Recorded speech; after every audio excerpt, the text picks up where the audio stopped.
c'est le mouton unique, hein, la Oui, brebis unique. voilà. Alors que dans les textes canoniques, c'est une brebis parmi d'autres. Donc c'est ce que soulignait François, à savoir le passage du qualitatif de l'évangile selon Thomas, la brebis unique ou le mouton unique, au quantitatif.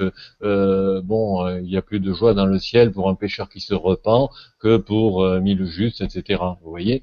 Donc ça, formellement, on a l'itinéraire du royaume. Maintenant, pour ce qui est de ce que ça représente pour nous, il me semble que euh, l'internaute veut nous poser une question personnelle là. Avez-vous trouvé le Oui, royaume, le royaume, exactement. Voilà. Exactement. Alors, moi, je dirais que je l'ai trouvé. Non, je sais pas que j'ai trouvé, mais je parle de ce que part de ce que j'ai dit en commençant, à savoir la crise de la mi-vie.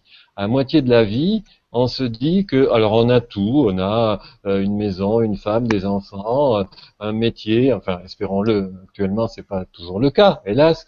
Mais alors, on se dit bon, maintenant j'ai tout, et alors, et qu'est-ce que je vais faire? Qu'est-ce que je vais faire? Tout perd sa saveur. Hein. Si le sel perd sa saveur, comment la lui redonnera-t-on, vous voyez, hein. Et les psaumes le disent aussi, hein, de chagrin, mon âme ne dort plus. Alors, le chagrin, c'est akédia, hein, akédia en grec, l'acédie, c'est-à-dire le désintérêt pour tout. Les moines connaissent cet acédie. Hein. Bon, alors, quand au milieu de la vie, on est comme dans une impasse, hein, on se dit pourquoi continuer puisque l'on a tout, on n'a plus rien à désirer, etc. On fait une dépression, la dépression ordinaire de la mi-vie. Hein. Alors, j'explique bien dans mon livre La source intérieure. Hein. Alors, dans la vie, on a le choix. Hein. Ou bien on se laisse couler encore comme un bois flotté, hein, au fil de l'eau, on va à volo, ou bien alors on est un saumon vivant. Et qu'est-ce qu'il fait le saumon? Il remonte à sa source, il remonte à la source, il remonte là où il est né. Donc on peut faire un retour à l'enfance. Hein. Alors attention, cette régression n'est pas une régression subie et infantile, c'est une régression volontaire que l'on va faire les yeux ouverts. On va essayer de retrouver en soi l'enfant intérieur. Et c'est lui qui nous sauvera. C'est lui qui va nous prendre la main et nous sauvera. Comme dans l'icône de Saint Christophe, dans l'image de Saint Christophe. Vous avez un vieillard qui porte l'enfant. Bon, Christophoros, c'est qui porte le Christ. Mais en même temps, il est guidé par l'enfant qu'il a sur son épaule. Cet enfant, justement, le guide, le dirige, hein, le dirige. Donc, personnellement, c'est ce que j'ai vécu. Je pense que dans la deuxième moitié de la vie, ou bien on continue de fonctionner machinalement alors qu'on est mort depuis longtemps. Vous savez qu'il y a des étoiles qui sont mortes et dont on continue de voir la lumière, hein, même si elles sont mortes depuis longtemps. Hein. Donc, étoiles mortes. Beaucoup de gens sont des étoiles mortes, hein, comme ça. Ils continuent, ils font illusion peut-être dans l'extérieur, mais chez eux, interrogez les proches, vous verrez, interrogez la femme, interrogez les enfants, etc. Vous verrez qu'ils n'y croient plus. Ce sont des coquilles vides. Hein. Ces gens-là, je les appelle des étoiles mortes. Et alors, dans mon livre La source intérieure, je développe l'idée selon laquelle il faut revenir, pour échapper à cet état de stagnation ou de stase, il faut revenir à cet enfant qui nous tend la main et que nous portons au fond de nous-mêmes. Je ne sais pas si François serait d'accord avec ça.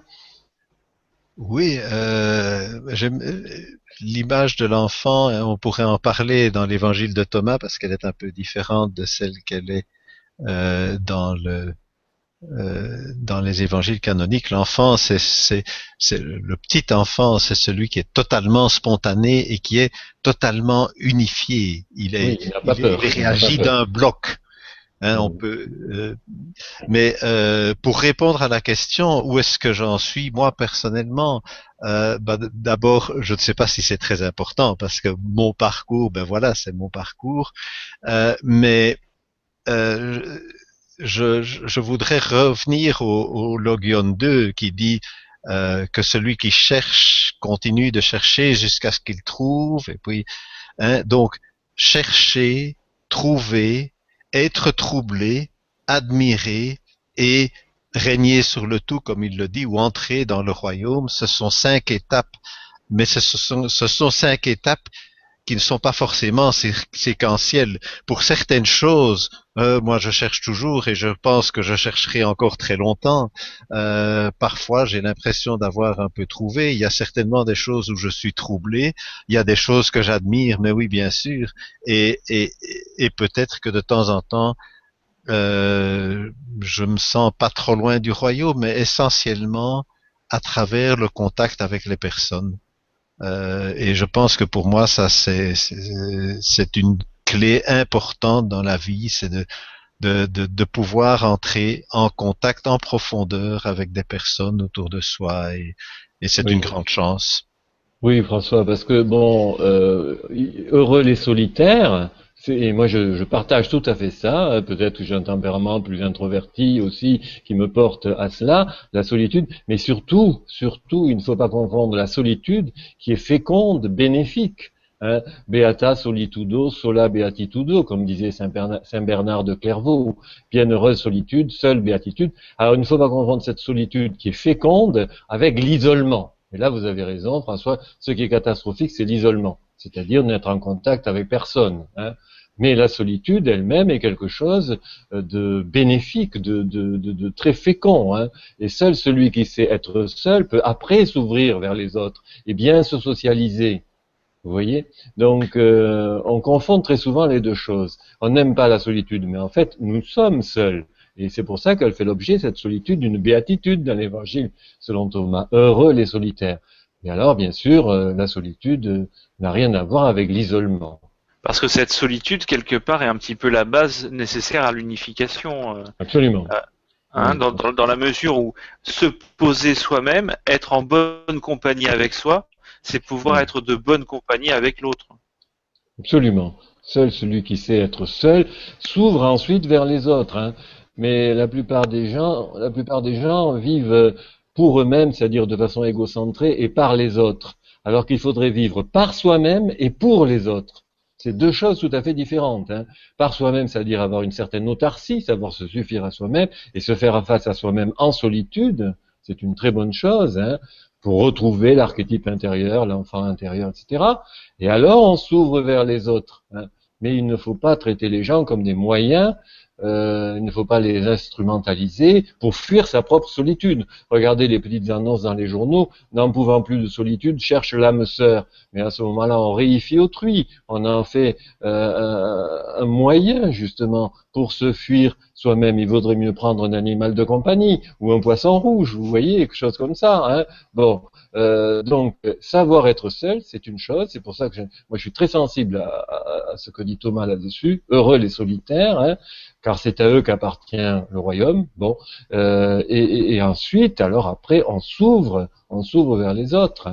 Alors pour vous, c'est une démarche successive ou simultanée? Qu'est-ce que vous en pensez? Parce que là, vous la présentez comme successive.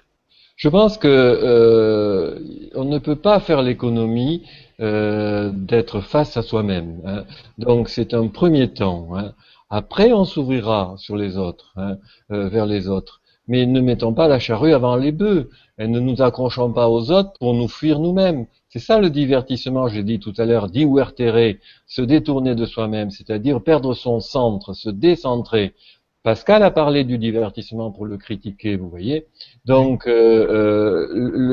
sachons d'abord nous centrer, vivre avec nous-mêmes. Hein. Valérie disait, si le moi est haïssable, aimer son prochain comme soi-même devient une atroce ironie. Hein. Le moi est haïssable a été dit par Pascal. Hein. Bon, c'est un barbare, ce Pascal. Hein. Le moi est haïssable. Non. En fait, il faut investir le moi. Alors, là aussi, de même qu'il ne faut pas confondre solitude et isolement, il ne faut pas confondre égoïsme et égocentrisme. C'est deux choses tout à fait différentes. L'égoïsme, c'est un souci de soi, ce n'est pas du tout un défaut, c'est le fait de se prendre en compte soi-même. Alors ce qui est un défaut, ce qui est catastrophique, c'est l'égocentrisme, c'est-à-dire le fait de tout ramener à soi. Donc qui n'est bon pour soi n'est bon pour personne. Hein. Oui. Il faut d'abord se réunir à soi-même, donc je sais pas, médecin, soigne-toi toi-même. Medique sanate ipsum, comme on disait autrefois.